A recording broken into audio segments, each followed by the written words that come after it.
Part 9. The waiting Lev car floated silently by the roadside, on the edge of the woods. There was no driver waiting in it, which was odd. Drivers never left their vehicles for any reason. The cars were worth more than their lives, and they would never risk losing it. I looked around for the driver as the smartly dressed man led us towards it. Approaching from further down the road was a middle-aged woman who was very clearly not smartly dressed. Her grayish, tattered overcoat swished around her ankles. "She the driver?" asked Yanni under her breath as we walked. I shrugged. "She's not dressed like a cab driver. People paying for that service want luxury, not a scary hobo flying them around." The smartly dressed man chuckled as they reached the car. "Don't let her hear you call her that," he said, opening the front doors to the car and gesturing for us to get in. "I don't think she'd be very pleased." "Pleased with what?" asked his raggedy partner as she drew closer. The man rolled his eyes and passed her the bag containing our weapon. She looked inside, then back up at us both sharply. "Fuck! How old are these kids?" I assumed they were younger than they looked. "Yeah, I've not seen anything close to that developed in the wild. It's a first for sure." He looked back to us both, still standing next to the open door of the Lev car. "Are you waiting for something?" "I can't drive this," I said. "I've never even seen the controls." "Me either," said Yanni. "Yes," said the man. "You can. Now please don't make me ask again. We would prefer to transport you with some dignity in front of us. The alternative is the luggage compartment underneath the car." I stuttered in reply. Fortunately for both of our comfort, Yanni was a little more composed. She climbed into the front seat and pulled me in behind her. Our kidnappers took up their position in the passenger compartment behind us. The front seats were nothing like the passenger compartment I had ridden in a few days previously. The strange upholstery stuck to my skin as I tried to slide across into my seat. It was cold and shiny, but didn't warm under me like leather. I shifted uncomfortably as I looked over the non-existent controls in front of Yanni and I. "How does anyone fly this?" Yanni asked. "They don't really. The drivers are more like guards." "Guarding what? No one could steal this if they got into it," I replied. "They are not protecting the vehicle. They are protecting the knowledge of how they work," replied the man. "Pilot," he continued. "Take us home." The door locks engaged with a comforting clunk, and the car smoothly moved away. "Holy fuck," said Yanni as the car swerved sharply around a corner and accelerated onto the main road out of town. "How are you doing that?" "The car is driving without any input beyond the destination." "How?" said Yanni and I together. The man sighed. "You have no problem with the idea of people using their swords to call forth lightning or fireballs or to fly around, but this is too much to accept, sign of the times, I suppose." The world zipped by the window as we spoke. The car was still gaining speed as it got onto the open road. I'd never seen one move this fast. "Yeah, but that is people doing it. It's not just the sword doing it. Is this car working through a person?" asked Yanni. "Are there soul Lev cars?" The shabbily dressed woman snorted derisively and passed something to her partner. The speed continued to rise. We were already further away from town than I'd ever been. I opened my mouth to ask where we were going before the lights went out. I grabbed at the cloth over my face and felt Yanni struggling next to me, squeaking on the slippery seat material. "Easy to wipe clean," said a thought from the darker part of my mind. "Stop struggling," said the woman. "We're not going to hurt you any more than we have to." "Don't make it so we have to." "It's just a blindfold, kid," added the man. I forced myself to slow my breathing and took my hands away from my face. I felt across the seat for Yanni and found her leg, gripping it until her hand came down to mine. It wasn't the same as the connection that we had when our weapon was loaded, but it was in the same village, and in that moment, it was everything. I felt her body slowly relax. "Good," said the woman. "Just sit tight. It won't take long." I gave Yanni's hand a squeeze and did as I was told. I couldn't think of any other option. Not long, turned out to be about 15 minutes. My mind boggled when I tried to consider the distance we could have covered in that time at the speed I'd seen the car reach before the blindfold went on. I'd not felt too many sharp turns, but I really didn't know the roads that far away from town, so there could have been any number of more gentle turns. I had no idea where we were. When the blindfolds came off, the blank look on Yanni's face told me that she didn't know either, or she was a spectacular actor. The building we were prompted towards looked brand new. It wasn't large or ostentatious. In fact, it wasn't much different in size to the house I'd grown up in. The only striking thing about it was the absence of the patchwork repairs and modifications that were ubiquitous on every building I'd ever seen up close. This place was built for a purpose, and that purpose had never had to change. Two guards, apparently unarmed, waved us through. "He's expecting you. Go straight in," said one of them as we approached. I had a brief glimpse into the compound beyond this building. Several more structures like this one, a few people between them, allotments and animal pens. It looked like any rural village. We passed through the threshold and into a simple reception room. Simple, but undeniably expensive. Like the building itself, everything in it had that same air of permanence. Like this table was the only table this room had ever and would ever need. Yanni brushed her hand over the backs of the chairs and murmured something to herself. I imagined it was on the same lines. Seated in an alcove at the end of the room, facing a couple of comfy-looking loungers, was a middle-aged man. Presumably this was he or the boss, but he didn't fit the image I had in my head. He wasn't attractive or physically imposing. He didn't have that implicit power that a lawgiver of his age would have. He stood and spread his arms and smiled warmly. The smile not only reached his blue-gray eyes, it seemed to almost be centered there. "Theo. Angela, thank you so much for bringing us our guests. I trust there were no major complications?" The woman, Angela, shook her head. "No, Director Cressis. They are sneaking around enough themselves, trying to figure out what's going on, so it was easy to reach them without any witnesses."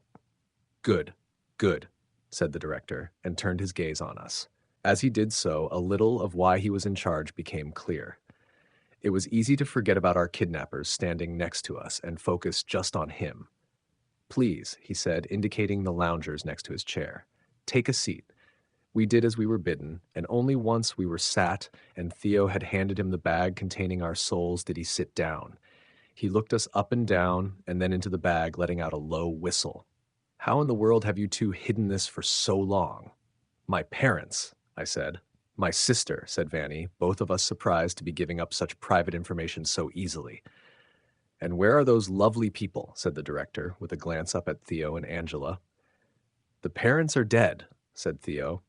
"The sister only knows the girl has no sword. She only met the boy for the first time recently." The director nodded and then clapped his hands together. "Excellent. That means this can be a happy occasion, and not cause for a more painful cleanup operation." His smile wavered just for a moment, and in that instant, the steel behind it shone almost as brightly. "Text you provided." My mind raced through the implication of that statement, and for the first time in my life, I was glad my parents were no longer with me. "As I'm sure you are already working out," said the director. "You are not alone. There are many pairs like you, which I hope is great comfort for you. Furthermore, our kind has a critical role in protecting society. Much like the lawgivers, like your grandfather, I understand, Yanni." Yanni nodded slowly. More cautious now, she'd registered the danger to those around her. "The more difficult part of that role is that it cannot be made public. The organization I direct has been the clandestine last line of defense for centuries, and I'm afraid to say none of our lives or the lives of those we love are more important than that secrecy. Believe me when I say that." I did. There was no doubt in my mind that this man would be willing to do whatever it took to achieve his aims. "What role?" I asked. He shook his head. "In good time. First, you need to settle in here. This will be your home while you complete your training." "But my sister, my grandfather, I have a home. They'll look for me," said Yanni. "They wouldn't find you, and besides, young lovers run off for a few days together to do what they do all the time." "Well, we haven't," mumbled a blushing Yanni. The director barked with laughter. "Not yet." I shifted awkwardly and changed the subject. "How long does this training take?" "Well, I'm not entirely sure. We've never started with a pair so old. We normally have years to work with them. Your lover's cover won't last forever, so I guess it will last for a few days or the rest of your life." His smile flickered again, and I shivered. "Theo and Angela will show you to your room. We'll talk more tomorrow." Enjoying the story? Don't forget to subscribe and comment. All right, let's continue the story. Part 10. "Can you take them, Theo?" asked Angela. "I want to go and get into something a little less ragged, if that's okay. I'll come and catch up with you a little later." Theo nodded and gestured for us to follow him. "Come on, kids. Let's go and see your new home. It's not a palace, but I think it's a step up from where you lay your head these days. He walked through a door and along a short hallway, which opened out into a covered outdoor seating area, looking out across the compound I'd seen earlier as we arrived. Yanni and I followed in stunned silence.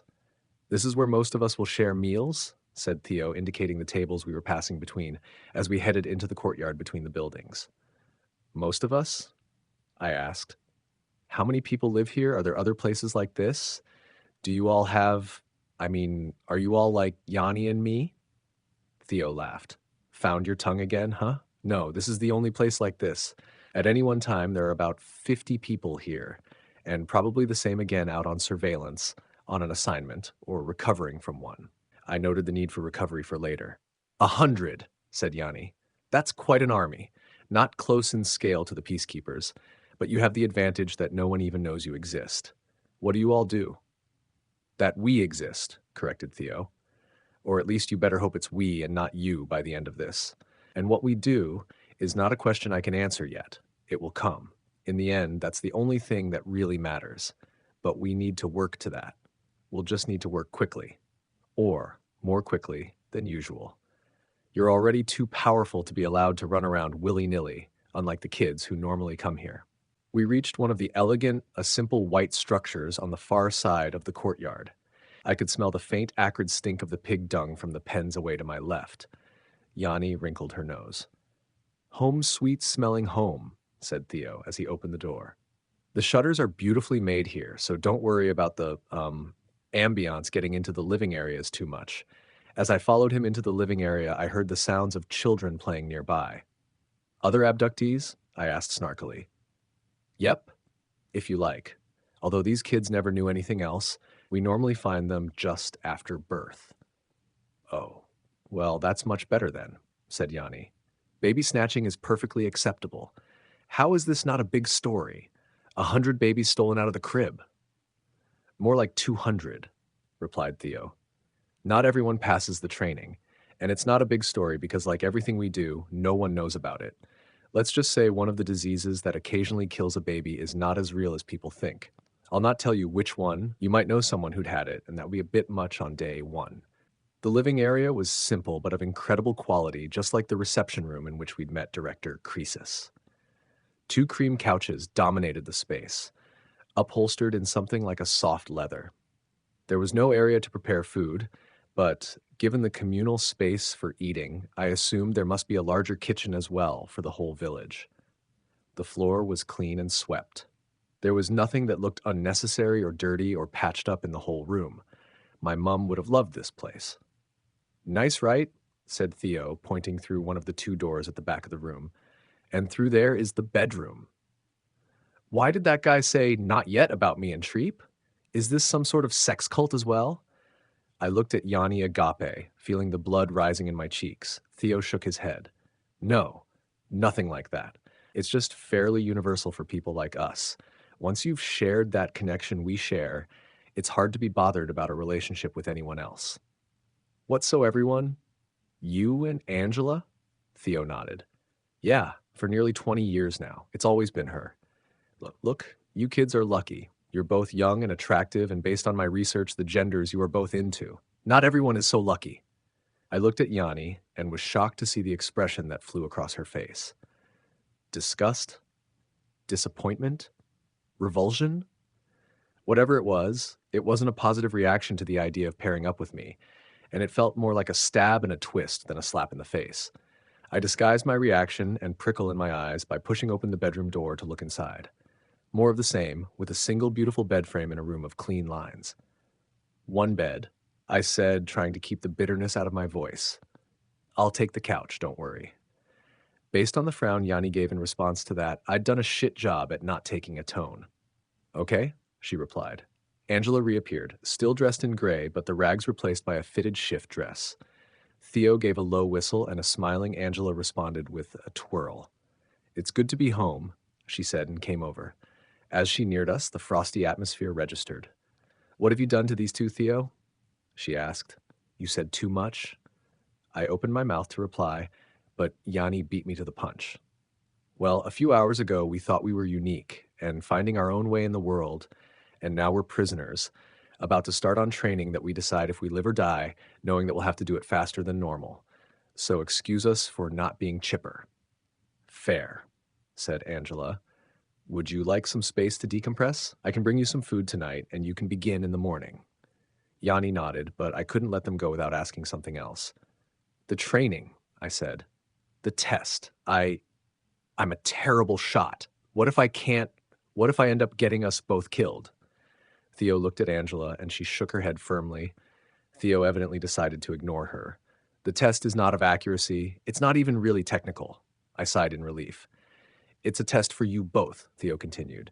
"But it's more a test of belief or motivation, that you accept our mission is required and can be trusted to complete it." I frowned. "What mission?" Theo took a deep breath. "That's one for tomorrow." "Fuck's sake," said Angela. "You can't come that far and then stop. We might as well tell them now." She looked us both in the eyes. "At the end of your training, for the final test, the two of you will have to kill someone." Thank you for listening to the story. If you enjoyed it, don't forget to like, subscribe, and hit the notification bell so you won't miss the next chapter. Your support means a lot.